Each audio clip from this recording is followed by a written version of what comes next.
Alors aujourd'hui, je vous montre comment faire les jam bars.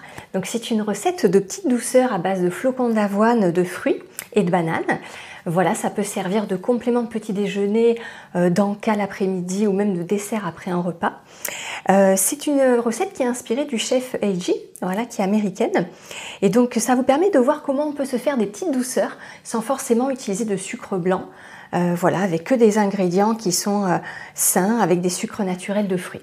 Voilà, alors je vous donne les proportions. Donc en fait, on va utiliser 3 bananes assez mûres pour qu'on puisse bien les écraser. Voilà, donc je mets les bananes dans le saladier. Vous voyez, ils sont bien tigrés, bien tachetés, c'est parfait. Hop.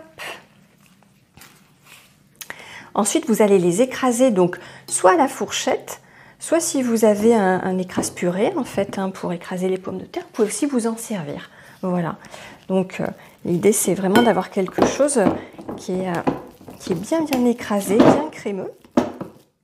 Et en fait donc c'est la banane qui va vraiment servir d'agent sucrant pour cette recette. Voilà, donc c'est vrai que c'est assez rapide, assez pratique avec l'écrase-purée. Après, on aurait aussi pu faire à la fourchette. Voilà, donc en tout cas, je récupère toutes mes petites bananes. Voilà. Alors, les proportions, elles sont approximatives. Après, c'est vraiment la texture qui va vous dire si c'est assez sec, assez humide. On va voir ça ensemble. Donc, j'ai mes 3 bananes. Je vais maintenant rajouter les flocons. Donc, je regarde juste, je vérifie les quantités. Donc, c'est l'équivalent de 2 tasses. Donc voilà, en termes de volume, je vous mettrai l'équivalent en poids si vous c'est plus simple de tester avec une petite balance de cuisine. Voilà, c'est vrai que comme c'est une recette d'une chef américaine, eux, ils mesurent toujours en volume par rapport au repère de la tasse. Une tasse c'est un quart de litre, 250 millilitres. Voilà, mais je vous mettrai l'équivalent en poids. Donc on a les flocons et la banane. Vous voyez que ça reste quand même assez sec. Donc on va humidifier un petit peu plus pour faire une jolie pâte et que tout s'intègre bien. Donc on va utiliser à peu près 60 ml d'un lait végétal non sucré. C'est pas nécessaire d'avoir quelque chose de sucré puisqu'on a les fruits qui vont donner ce côté très doux. Voilà. Et puis on va compléter avec de la compote. Alors je vérifie juste, je crois que c'est une demi-tasse. Oui, c'est ça. Une demi-tasse de compote.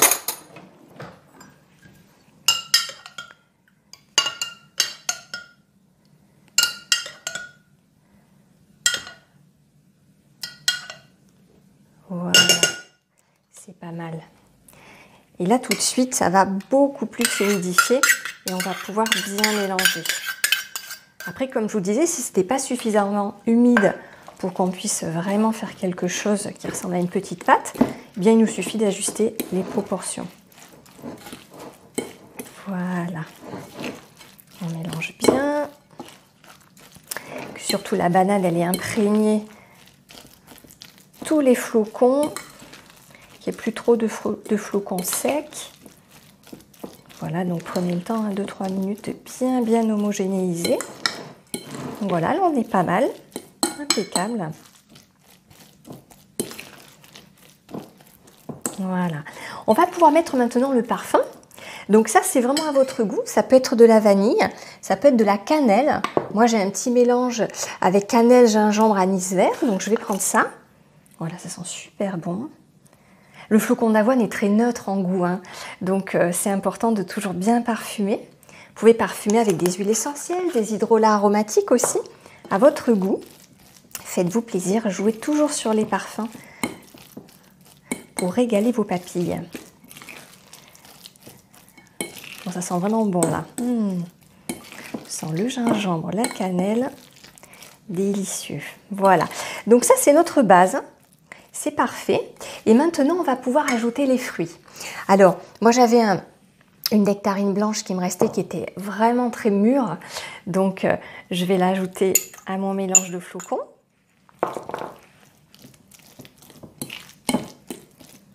Et là, ça pourrait suffire, c'est-à-dire qu'ensuite, on va mettre ça dans un moule, voilà, plutôt en silicone, ça évite de graisser le moule, ça reste du coup une recette qui est assez légère, digeste et puis qui est compatible avec la perte de poids.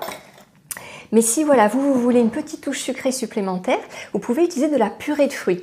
Donc la différence entre la purée de fruits et la confiture, c'est que dans la purée de fruits, c'est juste les sucres naturels. Voilà, donc ça ressemble à une confiture, mais on n'a pas la moitié du poids en sucre blanc. Alors, moi j'en avais pas, donc j'utilise une confiture classique, mais je vais en mettre très peu. Et ces barres, ensuite, on va les mettre au four à 180 degrés pendant 30 à 35 minutes. Voilà, donc je ne suis pas sûre que mon plat soit assez grand pour contenir, si ça va être... D'habitude, je le fais dans un plat en verre.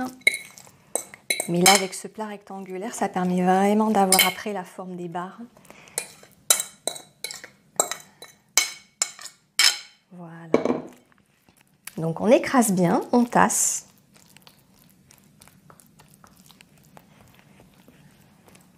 Voilà. Je vais quand même rajouter des myrtilles, parce que je me rends compte que ça ne fait pas beaucoup de fruits. Donc comme j'en ai pas des fraîches, je vais prendre des surgelées. Bien les vraies myrtilles de chez nous, les myrtilles violettes, celles qui colorent bien. Donc j'aurais dû les mélanger directement dans le saladier, mais c'est pas grave. Je vais les faire rentrer dans la pâte. Voilà. C'est vrai que plus on met de fruits, mieux c'est. Alors après, cette myrtille, elle est tellement colorée qu'elle va, voilà, tout de suite, dès que je l'intègre, elle est en train de colorer en rose la pâte à base d'avoine. Voilà. Donc bien tassé, donc vous voyez, ça donne ça. Ça pourrait passer au four directement. Après, là, du coup, c'est un peu épais. Si vous aviez eu un moule carré, 30-35 minutes, c'était bien. Là, je pense que peut-être 40 minutes vu l'épaisseur. Et puis, si on veut effectivement un petit surplus de douceur, eh bien, on va mettre cette fameuse purée de fruits. Alors, vous voyez, moi, j'ai de la confiture classique, enfin, peu chargée en sucre. C'est une confiture maison, mais quand même, il y a du sucre ajouté. Donc, j'en mets juste un tout petit peu.